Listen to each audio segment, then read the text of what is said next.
It's time for Wise Money with Korhorn Financial Group with certified financial planners Kevin Korhorn, Mike Bernard, and Josh Gregory. Welcome to another episode of the Wise Money Show with Korhorn Financial Group, where every week we're helping you take your next wise step in your financial life. Thanks for being here, friends. My name is Mike Bernard. I'm your host. I'm also one of the CFPs on the program. Coincidentally, I have two CFPs with me in the studio right now. CFP CPA Ryan Fair, special guest today, and across from me, CFP Kevin Korhorn. Yeah, thanks for having me, Mike. There are some meaningful... Don't mention it. There's some meaningful changes or updates to the tax code for this year that you need to be aware of before you file your 2021 tax return. So what are they, and what's the clarity that you need to confidently file your return this year? We're going to welcome back our special guest, one of the most special of the special guests, CPA Ryan Fair, to talk us through those changes and more on this Hour of the Wise Money Show. That's right. If you have questions, or honestly, if you have needs, right, you can reach out to us. Consult with Ryan for any tax advice or do planning, all that sort of stuff. We're here to help. You can call or text us 574-222-2000. That's 574-222-2000. Online, wisemoneyshow.com, and then all over our social media. That's where most engagement comes from. You can find us on YouTube, Facebook, wherever. Just search The Wise Money Show. Okay, so The Wise Money Show is about financial planning in the 6 areas of your financial life that need to be integrated so that you can make great decisions. Now, tax planning is one of those areas, and that is getting proactive about your tax situation, identifying ways to be more planful. Kevin, in your tax situation. Kevin confessed before the show that's one of his least favorite words. Yes. Planful? Yes. So I'm going to see. I'm at 2 right now. I'm at 2. We'll see. By far. Okay. And but tax preparation is connected to tax planning, but they're different, right? Tax preparation is getting the right number in the right box, sort of reactive. And planning is proactive. Well, we're going to do a little bit of both today, and in the spirit of that, talk through some of the unique tax situations that present themselves this year with Ryan Fair. Let's start with crypto, Ryan. I mean, I don't know, maybe 2020 was the year of crypto, but 2021 certainly had a lot of popularity, and now as you're doing your tax return, what do you need to do? Yeah, I think 2021 is more of the year of crypto. You think so? From what I've seen, it's only going up, not necessarily the value, but the okay, never mind. Okay, so yeah, crypto. So yeah, this year is a new year for crypto, and lots more people have been involved with it this last year, and so we're finding more and more people that come in and say, hey, I did this stuff with crypto. What do I need to do tax-wise? So all crypto trades are treated just like capital gains, like stocks. Yeah. So that means you have to know your cost basis when you sell or convert or do something with that crypto. If you're only buying the crypto and holding it in your account, not doing anything else with it except waiting for it to go up, that's fine. No tax problems there. It's when you sell or convert or use that crypto that it is a trigger for taxes. So I want to ask you first. There's a question, though, right at the top of the 1040 saying, well, did you do anything with crypto? Do you know how to spell it? Right. And if you answer yes to that, then what are the implications? Anything? I have no idea. Really? Yeah. It's just you get on the IRS's exactly. Yeah. list. So it's a really important question, so important that they've moved it to the very front page of the tax return. It's one of the few questions that are on the front page of the tax return. And do you want to donate to the election or whatever? Exactly. Right. $3 to the presidential election fund. So, but are you serious? There's no subsequent form, or that doesn't open up some other schedule that you need to file? It does not. What? So it does not. So not. they purely just want to be on your radar. Right. I think or so. You to be on their radar. So you get on their radar by doing that, which, again, if you're following the rules, it's not bad to be on their radar. The problem is reporting is. Okay, yeah, it is. Yeah, but reporting is not the same right now for crypto as it is for all of the investments. You mean the infrastructure isn't built yet, right, such that these, where you buy it, right, is going to be reporting. That was one thing. There is some misconception out there. Hey, I own crypto, or I bought some through Binance or Coinbase or whatever, right, and I'm waiting on my tax form. Yep. Keep waiting. Or, hey, they didn't send me a tax form. It must not have to do anything about it, which is wrong. if a tree doesn't fall in the woods, If a tree falls in the... did anyone hear it? Nope. Okay. If it doesn't fall, then yes, no one heard it. Right. So cryptocurrency, so we're talking about decentralized currency, and the IRS ruled in 2014 that they're going to treat it as property. So that's why we're dealing with capital gains instead of and it's interesting because if you do buy it on an exchange, if you buy Ethereum or Bitcoin, or there's lots of different ones that you could buy. But if you buy it on an exchange like Coinbase or BlockFi or a lot of these places will pay you interest if you hold it there. Mm-hmm. Right. So is that interest showing up on a tax form? Or are these companies just saying, we're not sending tax forms right now? I believe the only tax form that I've seen or heard of is the 1099 miscellaneous that firms like Coinbase will issue if they have over $600 worth of like rewards. So rewards, Coinbase, for example. So I have a Coinbase account. I go and learn about a certain new coin that's on Coinbase, and they will give you $1 or $3 worth of that token for learning about it. And so if you accumulate dollars like that, that's taxable income that you have to put on your tax return. No, I mean, some of you listening are very familiar with cryptocurrencies. Others are rolling your eyes at what Ryan just said. You're going to get special rewards for learning about others. Boy, this thing sure sounds like a racket. Yeah. Okay, so yes, the interest that you earn, all of that activity is taxable. It's just not, you. Most of them are not sending out tax forms. Right. So Coinbase, for example, like I said, I have a Coinbase account, so I'm most familiar with that one. Yeah. They provide you something you can download that they call it a tax report that does show some of the realized gains and losses, but it's not a formal IRS. Yeah. form. They're not sending it to the IRS. Correct. Yeah, so it's on you. So I think that the big point with this is a lot of these companies, these exchanges or wherever you're holding your account, they're not this year. Next year, probably. Yeah. Most of them have said by the time next year rolls around, we'll have our act together. Yep. But this year, most are not sending out tax forms. That doesn't mean it's not taxable. Okay, Right. You still have to report that stuff. And so you've got to figure out what your basis is. If you have enjoyed the volatility that cryptocurrency offers by investing a little bit every week or every month or something like that, coming up with your cost base is going to be a little bit trickier. Like the old days when you were, doing dividend reinvestment in your in some stock. But legally, you gotta do that. You gotta figure that out. If you didn't sell anything, Right. no big deal. But if you sold a little bit, you got to figure that out and report it on your tax return. Report on Schedule D? Yep, Schedule D, just like stock transactions. So on that note, real quick, there are companies out there that are entering the market to help figure all that cost basis stuff. Oh. And so like Yeah, because it's public record in a way, right? Everything. No, you still have to link your account like Okay. Coinbase and stuff. So we're using a company called Legible. It's a web company that you can put in like your Coinbase credentials, and it will consolidate all of that information and provide real tax forms or copies of real tax forms like to give to your preparer so that we can prepare it. So it will actually track and record all of your basis and buys and sell transactions. Yeah, that's good. Yeah, and I would just encourage you to make sure you're reporting this correctly, because it will happen 3 years after the fact when their technology gets right. Right. This stuff's going to get reported, and then they're going to go back and look at your return, and you're going to get a little nasty gram in the mail saying, hey, you didn't report this 3 years ago. Yeah. Pay up. Okay, so I've got a couple more questions that we're going to hit in just a moment, Ryan, about cryptos and non-fungible tokens. But then we're going to talk about other changes going on in the tax rule that you need to be aware of. So that and more coming up on The Wise Money Show with Korhorn Financial Group.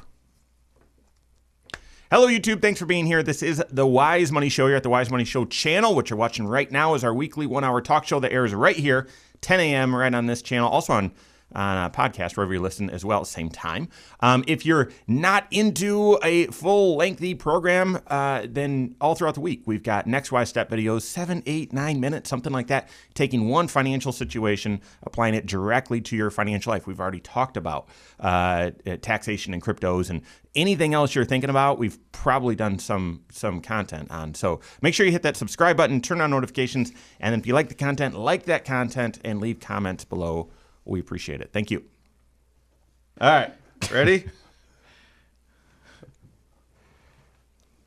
Okay. Did you do anything with cryptocurrency last year?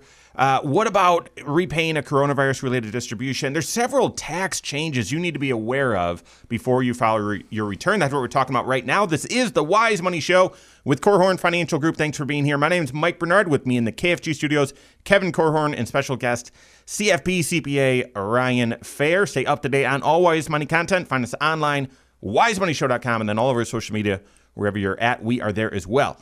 All right, Ryan, we're wrapping up. Let's wrap up the crypto discussion. Okay. What if you hold crypto not on an exchange or platform or whatever? You just hold it in cold storage. Like, is there anything that you can? Mike, that's way too black market for me, man. I have no idea. But ultimately, if you sell it, Well, it's- like, yeah. you've got to If be you- tracking your basis. If you hold it in cold storage, if you held it January 1st and you held the same thing December 31st, it's a non-event. It's a non-event. You need to be aware of your basis because it's not like, well, I'm holding it, off the grid, so therefore I'm off the grid from a tax standpoint. No, you got to be aware of your cost basis. Yep. It's just if you sell anything. Correct. Even if you held it in cold storage at some point. Yep. And then you sort of confessed this during the break, but NFTs, yeah, any idea? No. I mean, that is still a little. That's wild west. A little wild. Although just Google. Well, this whole metaverse and buying virtual real estate and it's crazy. I'm assuming NFTs are basically art, and if you sell it, you're gonna. And there's all sorts of exchanges now where you can trade these things like baseball cards. I mean, that's going to be the same thing. You're going to have to report that stuff. Yeah. So anyway, just like the real players, and I mean, baseball cards is sort of a silly example, but real players that are, Mickey Mantle, like rookie, minted, all that sort of stuff. Like, yeah, if you're a big player there, you're going to be reporting that stuff on your taxes. And same with some of these NFTs as well. So, and a little pro tip here: if you hold it in cold storage, make sure someone, at least one person, at least you, know your password. Because there's a German-born programmer living in San Francisco who has 2 guesses left. This is an old article, so who knows if he's made those guesses by now. But his password was going to unlock $220 million of crypto, and if he can't do it, it's gone. Yeah. That is one of the many reasons why I don't dabble in that space at the moment. Okay, let's go to something a little bit more conventional, although still feels absolutely insane. Okay, and that is a repaying a coronavirus-related distribution. So this is a unique tax rule that was opened up, was it CARES Act, that allowed you to, during the pandemic, dip your hand into a retirement account, draw dollars out, and avoid the 10% tax penalty. Okay, fantastic. But in addition to that, you were allowed to stretch the taxation of that distribution over 3 years, a little bit in a third in 2020, a third in 2021, a third in 2022. And if you say, okay, well, that's unique, there's one final unique factor or situation with this, and that is at any time you could choose, at any time during those 3 years, you could say, I didn't really need this money. I'm going to put it all back. So sort of like that 60-day rollover idea, but I'm not even going to do that math. 3-year rollover. A 3-year rollover. So for those of you, let's first hit for those of you that said, I want to put some of this money back. I really didn't need it. How does the repayment of that work on your taxes? So the repayment means amendments of tax returns. Right. So that's the real trick. You can wait 3 years and decide to put it back in 3 years from the time that or the day after that you originally took it out of the IRA. And we're not talking small dollar amounts either. This is up to $100,000 $100,000 distribution and get this treatment. So basically, you put it back in anytime in that next 3 years. If you've already paid taxes on a third of it in the first year or 2/3 of it in the first and second year, you have to go back and amend those 2 years' tax returns. But from a tax standpoint, that's huge. Like you want to amend those returns because it's a huge impact. refund. Yeah. Or decrease in tax. So. Is there anything, a special tax form where you basically say, hey, listen, I'm repaying this, or is it just a normal 5498? No, there's a special tax form that we have to do as preparers that calculates the third, the repayment plan. Okay.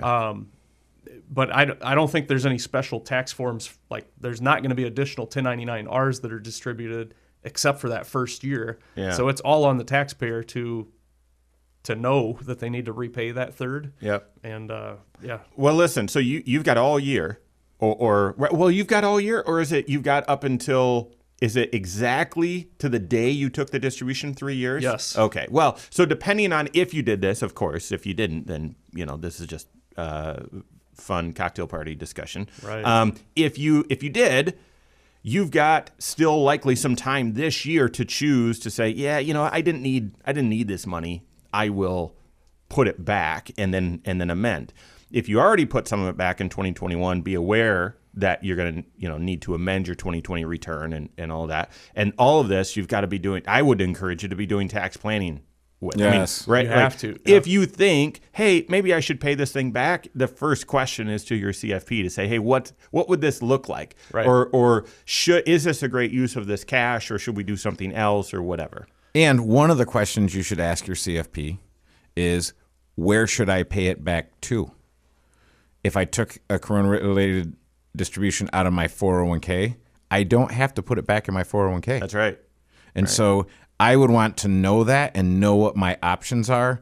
And I would want to talk to someone who could help me and not just say, well, I don't give tax advice. Go talk to someone else. Yeah, which we get a lot of new folks calling us saying, can you help? Because my advisor just gave that exact response, which is we don't help with that. What about partial, right? People can pay back partial, right? If you took 100,000 out and you say, well, I've only got 98,000. No, I've only got 50,000 that I could put back in. You could do that. Yeah. So anyway, and then the other thing I'd remind you in regards to these coronavirus related distributions, if you withheld taxes on this thing, all of those tax withholdings landed in 2020. Therefore, a third of that withdrawal is going to show up as taxable income on 2021 with no withholdings on it, unless you applied this massive refund that you got. But again, in 2020, early 2021, we were still in this pandemic. You might have thought, well, I've got this massive refund, give it to me. I need it. Well, it's going to be a tax surprise when you file your return this year. So be aware of that. All right, another situation, another unique thing for your 2021 taxes is the stimulus. You might say, wait a second, I heard the last stimulus didn't go through. I know it didn't, but we're talking about the one from March of 2021. Feels like forever ago. Yep. How's that impact taxes, Ryan? So we're talking about the third stimulus called EIP3, and so just like the prior two stimulus payments, EIP3 was a prepayment of a 2021 tax credit. And so that was the one that they sent $1,400 per person on the tax return to the recipients, and they have to reconcile that on their tax return. So if your income was too high, you may not have qualified for the entire $1,400 per person.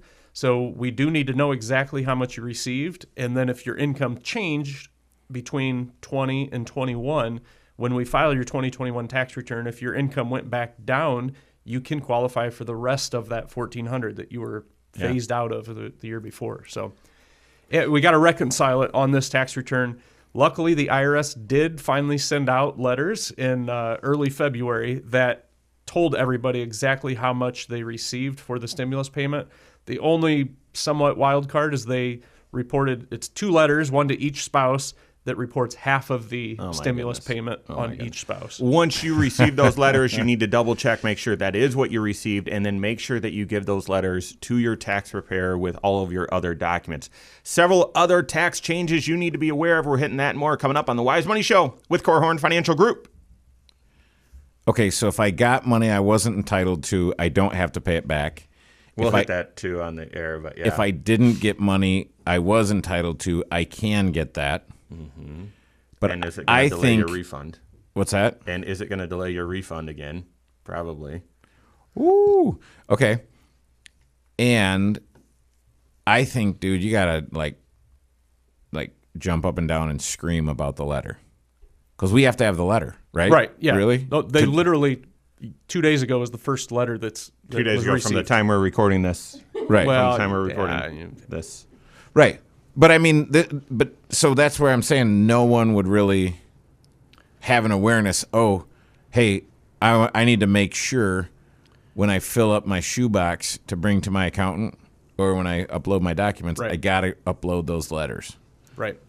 We specifically requested that letter by form number and all that stuff in our questionnaires and stuff. I have the newsletter I'll be typing up probably tomorrow. It'll go out on Tuesday, so I'll include that. Yep. That'd be a good one. And that, Remind me. and if I didn't get a letter because I didn't get anything, will you then prepare my taxes and say, hey, actually, your income was lower than we realized, you're entitled? Yeah. So even if you didn't receive anything, we're going to ask you, did you receive anything? You tell us, no, we did not receive anything. We'll verify by looking at the prior year tax return. Yep, they wouldn't have gotten anything because they made too much. But then, so we'll put 0 on the tax return, and then it will refund the rest of it, or the part that you are eligible for on the 2021 tax return. Sweet. Yeah. All right, third segment. Another And do we 19. say anything about, doing any kind of after the fact tax planning? Like, Oh, absolutely. We're hitting that right now. okay, Yeah. that's what I was saying. Did you get a stimulus last year? Were you supposed to, but didn't get all of it? What about child tax credits? Did you get some of those in advance? How do you reconcile all that? We're helping you with it right now. This is the Wise Money Show with Korhorn Financial Group. Thanks for being here. My name's Mike Bernard. With me in the KFG studio, special guest, CFP, CPA, Ryan Fair, and of course, Kevin Korhorn.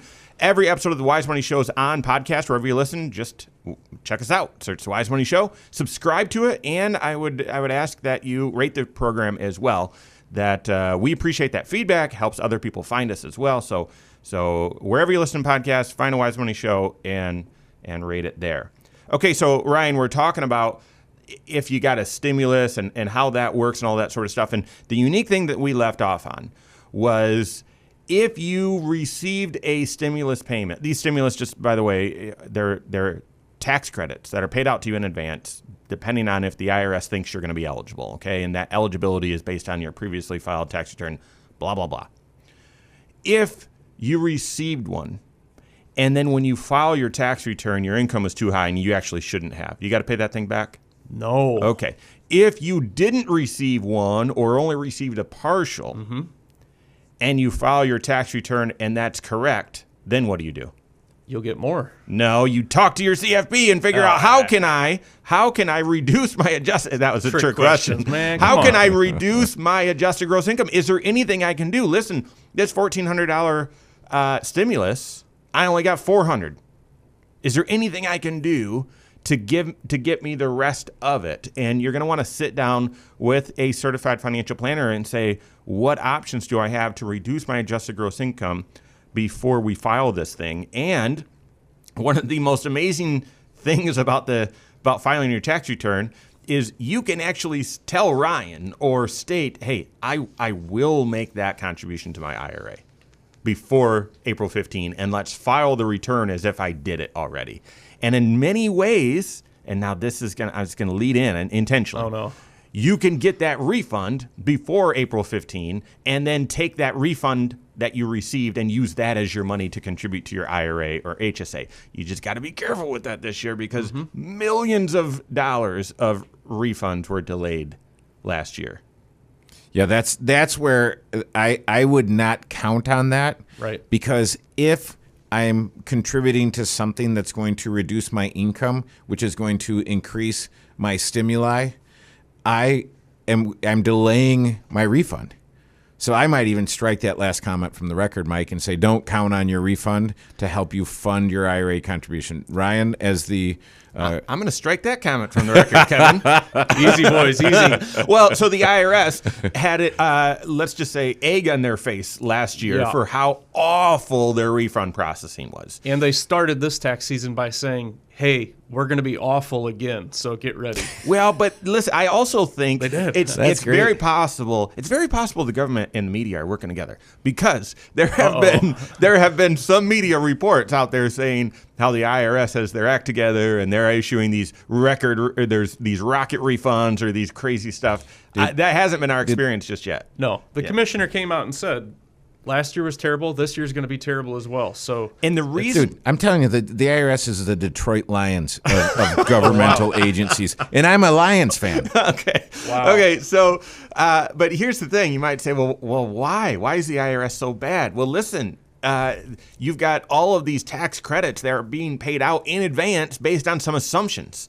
And it's not just these stimulus payments this year. The other thing that was a tax credit that was paid out to you in advance is the first federal attempt at universal basic income, and that is these child tax credits. Yep. And so to me, all along, I actually, on the Wise Money Show, the YouTube channel, I've been saying refunds are going to be terrible again this year, guys. You just, don't rely on this money coming in quickly, and make sure you're doing proactive tax planning so you're not sitting on this enormous refund and whatever, because these child tax credits were paid out in advance as well, and reconciling that's going to be a nightmare. Yep. Ryan, explain the advanced child tax credit, how that thing worked. So the advanced child tax credit. So first, for 2021, they've increased the child tax credits. So prior years, recently it was $2,000 per child under the age of 17. This year, they've raised that to $3,000 per child that's under 18. Which was a change. But then if they're under age 6, they also get, their credit increases to $3,600 per child. As long as your income is below certain thresholds. Correct. $150 for married joint, Yep. $112, $500 for head of household. Yep. And for some strange reason, there's also a limit for single individuals, which I'm not sure how that works if you're trying to claim a child. Is that possible? Yeah, you can claim a child, but And still file single, not head of household? Right, because okay. they're not the custodial Got parent it. in that case, but If your income's above those thresholds, then you start losing that child tax credit. It starts going down, and then once your income reaches a certain level, that child tax credit plateaus at the old 2000 level until your income gets really high, and then it starts phasing out again. So Kevin and I would tell you, and Ryan too, tell you, this is all reason for tax planning. Yeah. That means you've got to take a look and say, well, did I get all the child tax credit that I could have gotten? And if not, is there anything I can do to get more of it? Yeah. That's something you need to do before you file your tax return this year. Now, let me tell you a little bit about my experience with this advanced child tax credit. I went in, scanned my face, did the retina scan, did all this crazy stuff to opt out of it. Didn't work. Apparently Cindy needed to do that too, and she was like, I'm not giving the government my face. So we've never gotten a paper check from the IRS. It's always been direct deposit, but that first month in February we got a paper check of the wrong amount. The next month we got a higher amount, direct deposit. The next month we got a higher amount, direct deposit. And then the final 3 months were like $50, $32, and $31. Like the most insane. So if they were really trying to benefit people and make sure that they got some income and so that they could cover their bills, Ryan, it was the most, like when I got the letter from the IRS saying this is how much you got, I was excited. I was like, I got you. There's no way this is right. You messed up. I knew it. What a train wreck. And I go in and I add up all these random amounts, and it's like, oh yeah, that number is right. Well, dude, just tell me you ran out and spent that $31 to stimulate the economy. Yeah. family trip to McDonald's. Yeah, really. No, it doesn't even. That doesn't go. Cover that. Okay, so child independent care credit. Wait, Yeah. can we just finish that? Just put a bow on that one. So the credits went from 2,000 to either 3 or 3,600 Correct. for 21. Yep. And 22. Back to 2,000.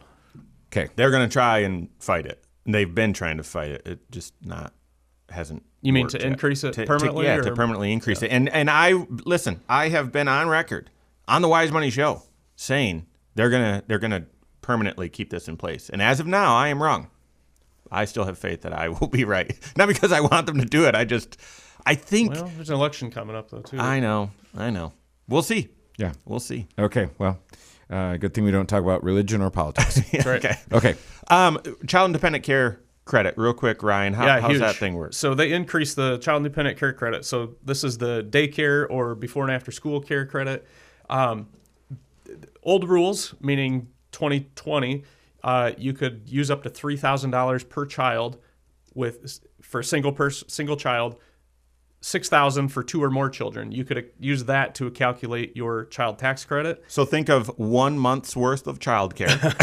Yeah. Okay. So they did come through this year and raised for one child, the limit is up to $8,000 worth of expenses. 2 or more children, up to $16,000 worth of expenses. So that's huge. But then the other huge kicker is the percentage that they allow you to take as a credit. Used to be about 35% was the max. They've raised the credit of 50% of those larger child tax credit amounts. And they've expanded the income bands as well, making it such that you actually might be able to get 50%. So you could get an $8,000 tax credit. So huge. All right. And is that a refundable credit? Fully refundable. Oh. Okay, so we've got more tax issues that we're going to be hitting with Ryan. That more coming up on the Wise Money Show with Korhorn Financial Group. I have to teach you guys what this means at 9:15. So hopefully you can cut in there. You're fine. You're totally fine, Lindsay. Running a little long. We'll be good. Yep, we'll be good. Okay, there's some potential tax questions we can hit, but I want to keep talking about, so universal charitable tax deduction. That'd be cool. Any other unique tax situations that we've hit? I mean, EIC was really expanded, and I don't know if we can hit that briefly. I don't have all the details. That's or any fine. of You that can stuff, but you can just say that it was. So you want to hit the universal charitable deduction for 2021. Mm-hmm. And what else? Oh, whatever else you got. Is there anything else unique to 21 that got all in the businesses in the simplification process? Anything with depreciation or anything that's different? I know it's been expanded over the past couple of years, but Not really. You can still appreciate everything. Okay. Everything. Depreciate everything. Sounds like I've got a saves tattoo you that place. says that. I've never seen it. Okay. There's a reason. And then we've got a full list of. Join me at the beach this summer, Mike. Okay. We've got a question in here in the queue about repaying a coronavirus-related distribution. So we'll probably get into some questions too. Okay. All right. 13 minutes, this segment. Ooh, good to know. So landing plane. So you know.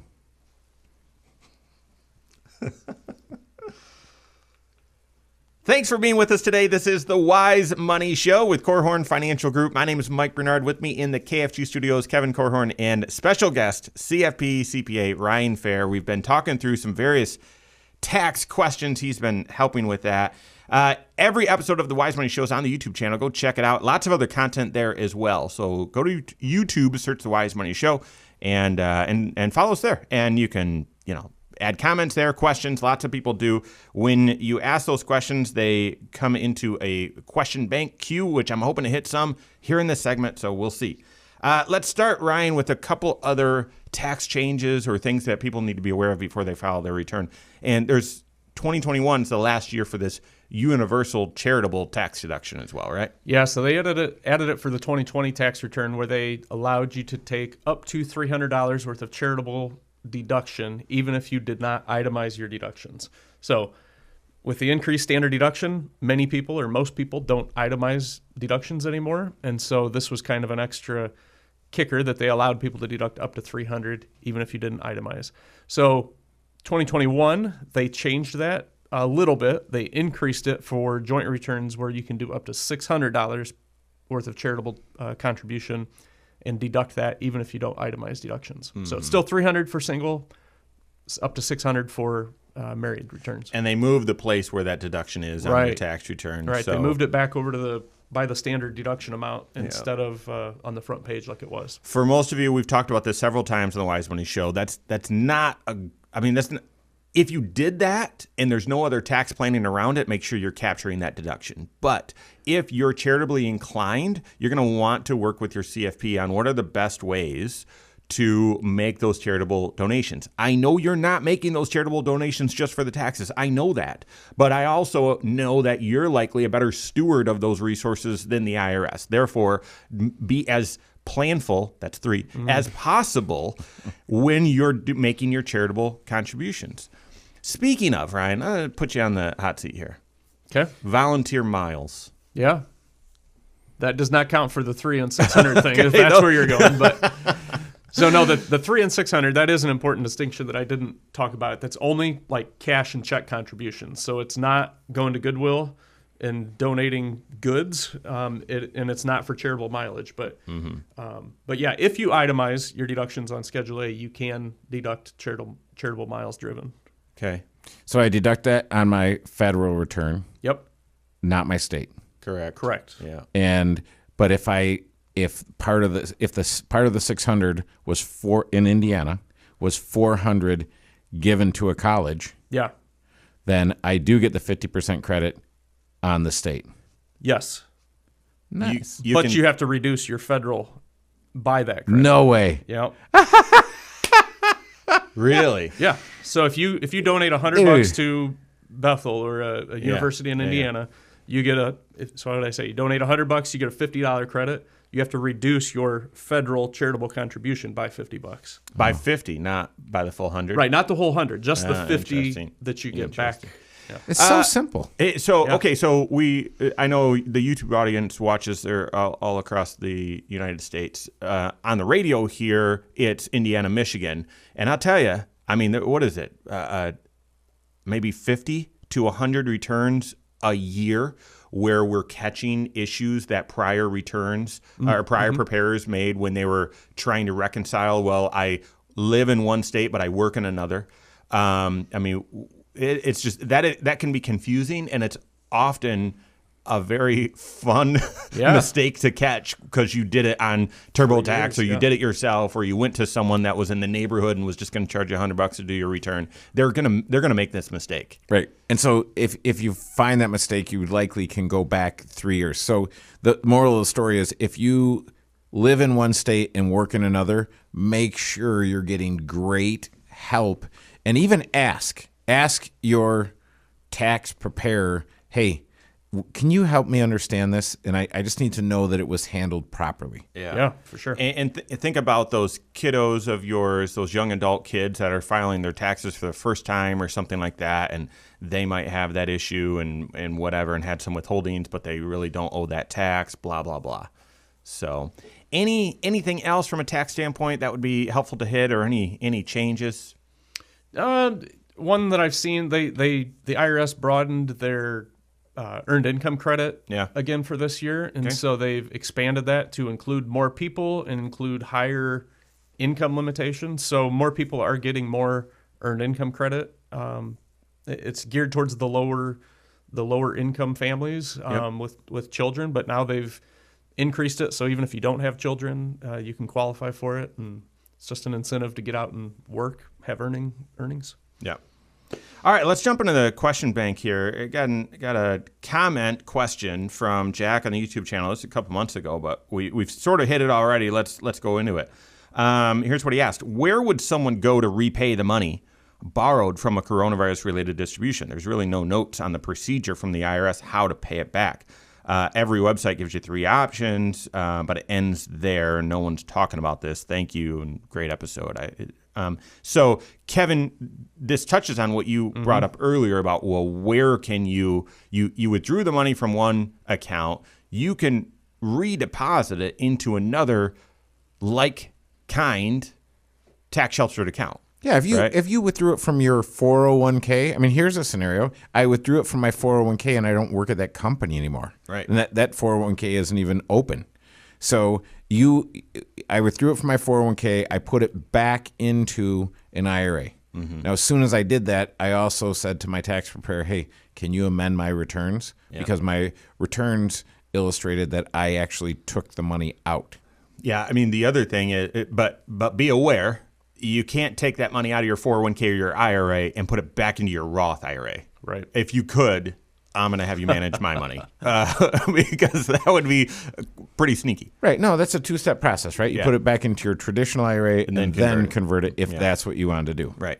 And then from a tax standpoint, Ryan, there's no special form or anything you need to fill out. It's just you got to amend returns and kind of acknowledge that, hey, I repaid this thing. Yeah, and that's again, there's no forms that are. I mean, we might catch it, or we might be able to see it on a 5498 that shows a rollover contribution that might trigger a question from us. But a lot of time, I mean, that's truly dependent on the tax preparer communication to Voluntary tell us. compliance. Yeah, but that one's in your favor to Yeah. comply. Then tell them that you repaid, or tell us that you Yes. repaid. Oh, it. for sure.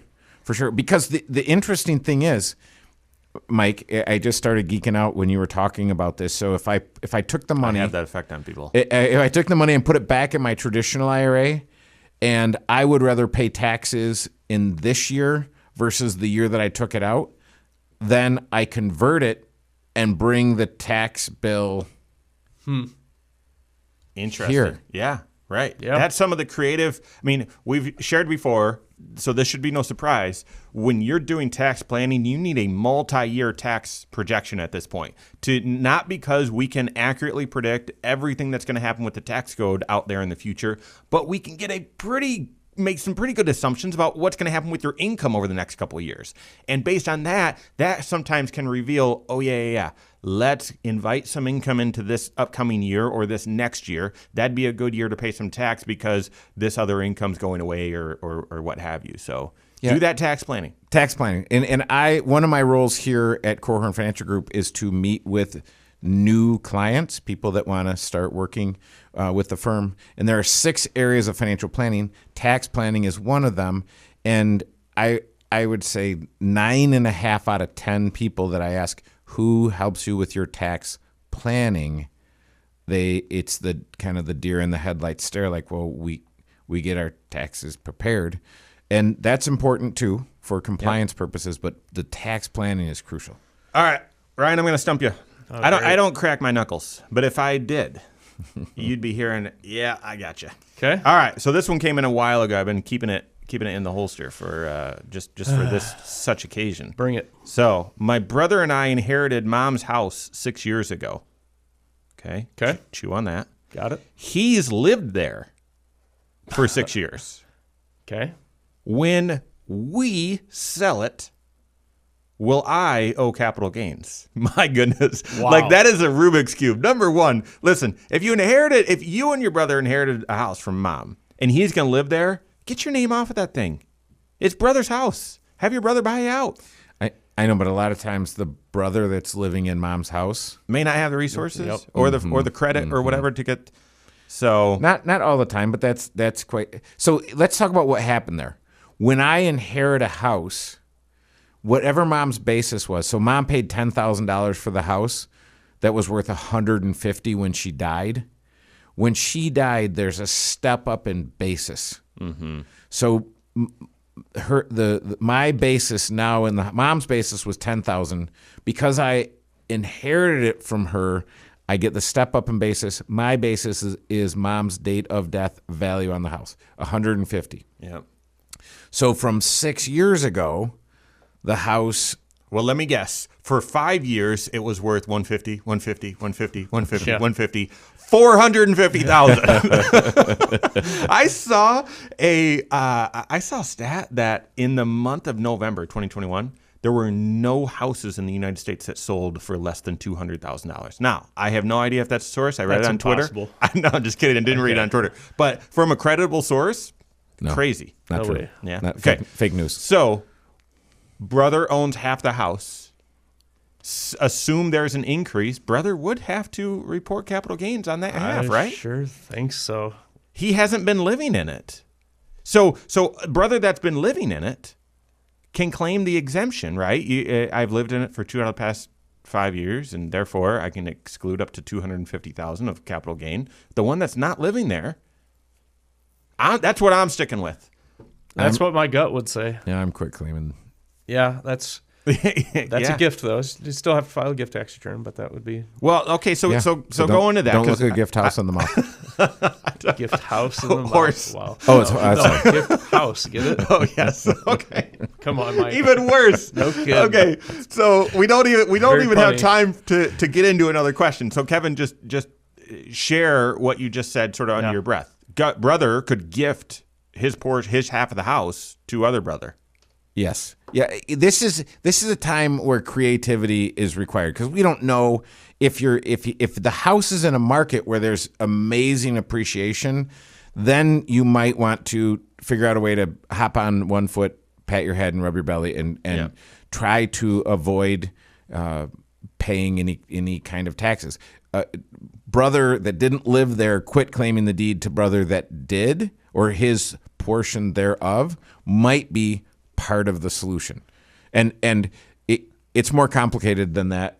But that's the start. I mean, certainly if you find yourself in this unique situation, you're going to want to talk to a financial planner who's working with a CPA. Likely, if you just call a CPA, they're going to say, tax, done, that's it. I'll file your return. Let Get me some figure out creativity. how you can pay the most possible taxes possible. Easy. All right. Hey, Ryan, thanks for being on the program. Thanks for having me. On behalf of Kevin Korhorn, Ryan Fair, all of us at KFG, have a great weekend. We'll see you next Saturday for the Wise Money Show with Korhorn Financial Group. Securities offered through Silver Oak Securities, member FINRA/SIPC. Advisory services offered through KFG Wealth Management, LLC. Doing business as Korhorn Financial Group. KFG Wealth Management, LLC and Silver Oak Securities Incorporated companies are unaffiliated.